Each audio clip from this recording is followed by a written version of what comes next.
Class లో December prelims mains కొత్త class start అవుతుంది. ఈ నెంబర్ కి కాల్ చేసి రిజిస్టర్ అవ్వండి. లిమిటెడ్ సీట్స్ ఉన్నాయి. అంటే ఈ సినీ ప్రముఖులు ఒక్క రోజు కోసం పోలీస్ స్టేషన్ పోయిన ఇంటికాడ క్యూ కట్టి ప్రభుత్వాన్ని తిడుతున్నారు, నన్ను తిడుతున్నారు, అతన్ని పరామర్శిస్తున్నారు. ఏమైంది అధ్యక్ష? అతను కాలు పోయిందా, కన్ను పోయిందా, చేయి పోయిందా, ఏమైనా కిడ్నీలు దెబ్బతిన్నా, ఏమైంది?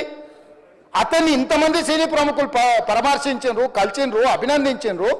కానీ ఆ పిల్లగాన్ని కనీసం అన్న పరామర్శించడానికి సినీ ప్రముఖులు ముందుకు రాలేదంటే సినిమా ఇండస్ట్రీలో ఉన్న ప్రముఖులు ఏం ఆలోచన చేస్తుండ్రో, ఏం కోరుకుంటుండ్రో నాకైతే తెలియదు.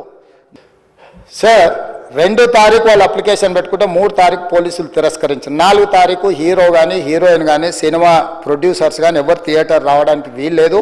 ఈ థియేటర్లో మేము సెక్యూరిటీ ఇవ్వలేము. ఈ థియేటర్కు ఉన్నది ఒకటే దారి. ఈ దారిలో ఇంతమంది వేలాది మంది అభిమానులు వచ్చినప్పుడు మేము కంట్రోల్ చేయలేము, వద్దు అని తిరస్కరించారు. తిరస్కరించిన తర్వాత కూడా 4 తారీఖు 9:30 ప్రాంతంలో హీరో రావడం జరిగింది. రావడం కారులో వచ్చి థియేటర్లో పోయి సినిమా తెచ్చి మళ్ళీ కారులో వెళ్ళిపోతే పెద్దగా ఇంత ఇబ్బంది జరుగుతుండేనేమో లేదో నాకు తెలియదు. కానీ ఎక్స్రోడ్ చౌరస్తా కంటే ముందు నుంచే కారులో రూఫ్ టాప్ ఓపెన్ చేసి రోడ్ షో చేసుకుంటే థియేటర్లో పోవడంతో ఆ చుట్టుముట్టుతున్న 7-8 థియేటర్లలో ఉన్న సినిమా అభిమానులు మొత్తం ఇక్కడికే రావడంతో వేలాది మంది జమ అయినారు. ఆ గేట్ ఒక్కసారి హీరో కారు లోపలికి పంపించడానికి ఆ ఉన్న గేటు తెరవడంతో వేలాది మంది ఒక్కటేసారి ఉప్పెనలాకి వచ్చారు. ఆ ఉప్పెనలో చనిపోయిన రేవతి, ఆమె కొడుకు, భార్య, భర్త, కూతురు వాళ్ళు అలాగైపోయి కొడుకు, తల్లి ఒక పక్కన పోయి ఆ జనాల నుంచి తప్పించుకొని టికెట్ చేసుకొని ఆ తొక్కిసలాటలు హీరోను థియేటర్ లోపలికి తీసుకుపోవాలనుకున్న టైంకి అతను బండి మీద రోడ్ షో చేసి దిగేటప్పటికి వేలాది మంది హీరోను కలవడానికి చొచ్చుకొచ్చారు ముందుకు. అసలు అంటే ఈ రకమైన వాతావరణంలో అతన్ని లోపలికి తీసుకువెళ్ళాల్సిన సందర్భంలో అతను ప్రైవేట్ సెక్యూరిటీ ఇవాళ రేపు మనం ఫంక్షన్లలో బౌన్సర్లు అని మనం చూస్తూ ఉన్నాం. 50-60 మంది సరిగ్గా లెక్క తెలియదు, 50-60 అని అంటున్నారు, నెంబర్ 4 ఎక్కువ తక్కువ.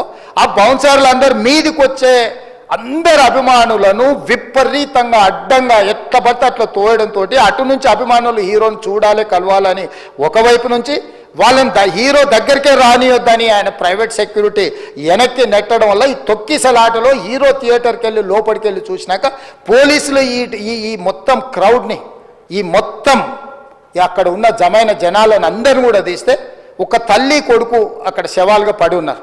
ఆ తల్లి అంత తొక్కిసలాటలు కూడా నేను ఆ వీడియో చూసిన ఆ తల్లి లోపలికి వచ్చినప్పుడు కొడుకు చేయి పట్టుకొని ఎంత జాగ్రత్తగా కొడుకుని తీసుకొని వస్తుందో ఆ తల్లి ప్రేమ ఎట్లుంటుందో అక్కడ నాకు చూసి నాకు అర్థమైంది.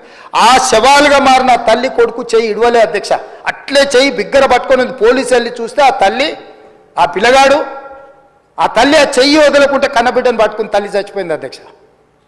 అట్లాంటి సిచ్యువేషన్లో పోలీసులు తల్లిని కొడుకుని హాస్పిటల్కి అక్కడ ఫస్ట్ ఎయిడ్ ట్రీట్మెంట్ చేసిండ్రు. పోలీసులు ఏమి డాక్టర్లు కాదు, హుటాహుటిన తరలించిండ్రు. హాస్పిటల్కి వెళ్ళిన తర్వాత తల్లి చచ్చిపోయింది, పిల్లోడు కోమాలు ఉండు. ఆల్మోస్ట్ పోలీసులు పిల్లవాడు కూడా చచ్చిపోయింది అనుకున్నారు.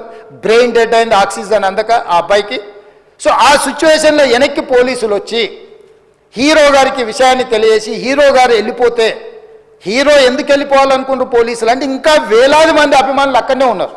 హీరో గారు థియేటర్లో కూర్చొని ఉండడం వల్ల, సినీ ప్రముఖులు ఉండడం వల్ల ఈ బయట జమైన వేలాది మంది అభిమానులు అక్కడ నుంచి పోకుండా అక్కడనే ఉండడంగా థియేటర్ లోపల కూడా బాల్కనీలో, టాప్ బాల్కనీలో హీరో కూర్చుంటే కింది నుంచి పై వరకు వెనక్కి తొక్కుట పైకెక్కి హీరో చేతులు కలపాలని కోతులు ఎగబడ్డట్టు, కోట మీదకి కోతులు ఎగబడ్డట్టు ఉల్టా పైకి తొక్కిసలాట జరిగింది అధ్యక్ష.